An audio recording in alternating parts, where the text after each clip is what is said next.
Hello everybody and welcome back to The Hobby Musician. On today's practice vlog, I wanted to share with you a technique that I've been using recently to help me just find new ways of being creative. If you're anything like me, you've probably been in a situation where you've decided to yourself that you want to sit down and you write a new song or come up with new lyrics. And you get everything ready, you plug in your instruments, you get all set up, and then nothing happens. You don't get inspired, the juices don't start flowing. Well, that's happened to me over and over again. And recently I've discovered a little trick that's helped me kind of break through that little writer's block that I can get into. I've found that whenever I kind of put the burden on myself to have an entire idea of a song all at once, it ironically stifles and kind of intimidates me, and I just don't have any ideas. So I've been able to find ways of breaking something down and just asking myself to come up with a tiny creative thing, and then the next one that I come up builds on it, and then the one after that builds on it, and so on and so forth. So what I've done in the background here, I have pulled up a blank GarageBand project. Now, depending on whatever DAW you use or whatever software you have, the great thing about tons of those programs out there is that they come with extensive libraries of loops and tones and all kinds of things to help draw inspiration from. Now you can see here, I've got my bass with me right now. I consider myself, I'm primarily a bass player, and I just happen to be a bass player that also plays guitar. So for me, the most natural thing that I get inspired by is actually, I listen to drums. If I hear a drum pattern or a drum beat, I can just naturally, the easiest thing that comes to me is hearing some kind of bass line that might go with it.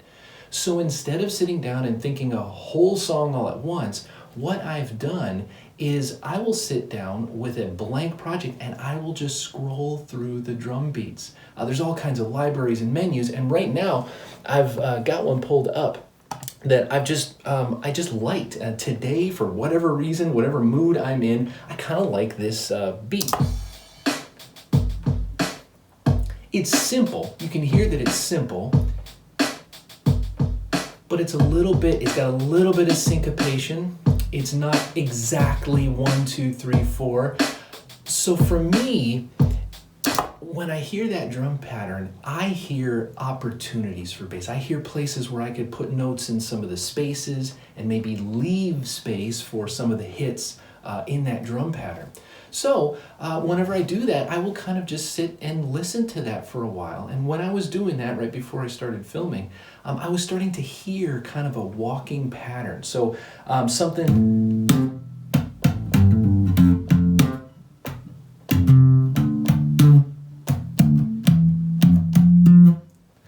And to me, I kind of like that half and half thing, where in the first half, I walk down.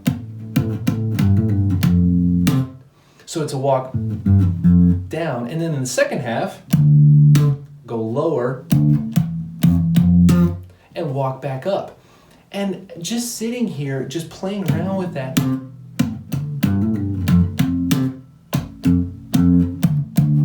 I really started to like that. And now bringing back in that beat. 2, 3, 4, 1, 2.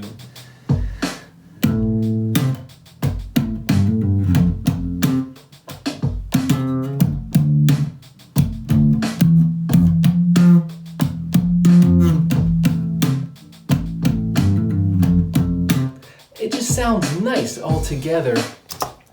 So for me, that was the start. I'm just starting to really like that. And in this process, what I end up doing is I will now record. I'll record myself playing just the bass along to that drum pattern. And when I get it just right, I might maybe shift some of the notes or play with the timing a little bit. But when I like it, that's when I start moving on. I haven't thought about guitar parts, I haven't thought about vocals, I haven't thought about melodies, anything. I'm just focusing on the drums and the bass because that's the easiest place to start for me. So I'm gonna get that recorded, and then I'm gonna get things switched up here, and then I'll take you through what I do next. So hold on just one second. Okay, we are back. Now, as you can see, I've got switched up here to an electric guitar. And earlier when we were putting together that bass line, one thing I forgot to mention was that as I was going through that, like I told you, I'm just hearing notes in my head. I was not thinking about keys. I wasn't thinking about what chords eventually to get played on. I was just trying to stay in the moment and stay inspired by the drum beat. Well, now that I have the bass line, I want to be inspired by the bass line. So the first thing that I'm going to do on the guitar is I'm really just going to try to figure out what chords we're playing or what chords would sound good with that bass line. So I knew the only thing I did was I checked, after I recorded it, I checked to see what note I started on. And it turns out I started on an A. So to hear that pattern, the same pattern we did, this is what it sounds like now with the bass and the drums recorded. That walk down part, now I'm starting low, and walk up just like we did. Well, I know that first one is an A, and I know that I'm popping up to the minor third note. So an A and a minor third sounds like A minor. There's an A minor to a D minor, F to an E. So right there, kind of as I'm playing along and picking out the notes, it really sounds like I've got an A minor to a D minor to an F major down to an E. Oh, oops, there's an E. And between those four chords, it really sounds like that's how the bass line is progressing. So what I could do, I could just strum. But as this is playing, I'm starting to just get inspired by that groove that's going on. You know, I'm not thinking about melodies or anything else like that. I'm really getting a chilled out vibe, just a relaxed kind of vibe. And an effect that I love for these kinds of situations is chorus. I love chorus pedals, and I've actually got one on the board ready to go. So when I engage that, now instead of just hearing that strumming, now we've got kind of that shimmery warble that's on top of the tone. And as I was listening, I kind of think just playing the chords is a little too simple. I really like the technique of arpeggiating. And so arpeggiating is just a fancy word for playing a chord one string at a time in some kind of a pattern. And so if I just start going,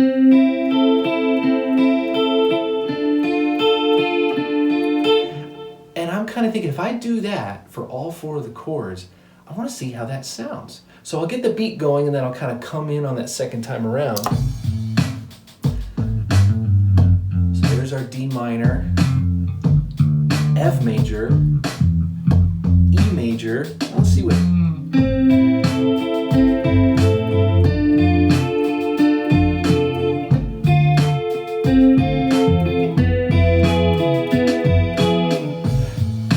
And right there, I kind of like it. I missed, coming in on that F major chord, but I kind of like the groove that is setting. And if I just layer that on top, just that one part kind of fits well with the bass line. And that's where we've been going with this whole thing, to try to create a bit by bit progression where I'm only thinking about one part and what goes well with that part. So I'm going to get that recorded, and then we'll try for another part here. So, all right, I'll be back in a second. All right, well, now we've got two parts in the book. The drum beat is really working with that bass line now, and I'm really liking that just ambient kind of arpeggiated chord progression that we just did. Now, as I was listening to it, so I got that recorded, and so now the whole thing sounds like this so far. You can kind of hear I deepened that chorus when I was getting ready. I just love that effect on there. So it's kind of starting to sound like a groove. Now, sitting down now, I'm trying to think of, is there another part? Can I put another part on top of that to add to this vibe that we've got going on? And as I'm listening to it, I'm starting to think of like a funky chunk, like a chunky kind of a rhythm to go on top of this, because I think that having a little bit of a guitar syncopation, I think it's going to work really well with the syncopation of the drums and the syncopation of the bass line. And then we've got that arpeggiated thing that's just gonna keep going constantly. So that's what I'm thinking right now. So I'm thinking like, same 4 chords, we don't have to reinvent the wheel here. So I've got A minor, so like,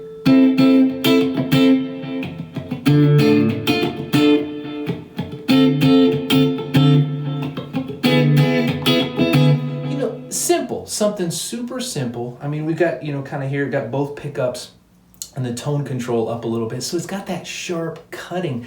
Now let's just see what happens if we start bringing in the other parts. So again, we've got this chill vibe going. There's our F major to our E major.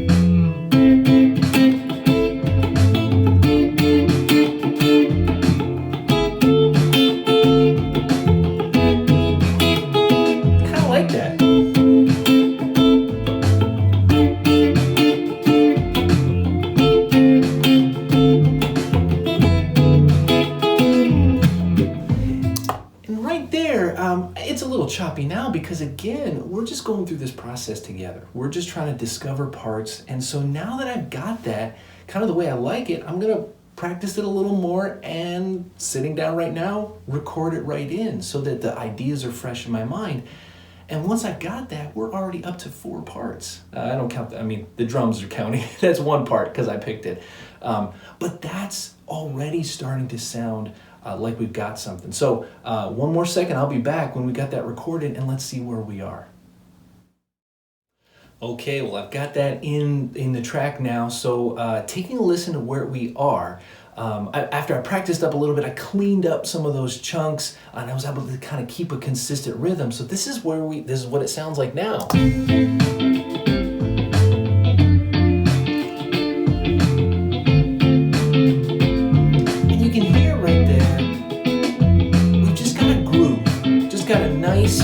We've got a nice consistent groove, and that can honestly, this can be the foundation of a new song, a new idea. From here you can sit down, you can start to think of maybe lyrics that could go with this.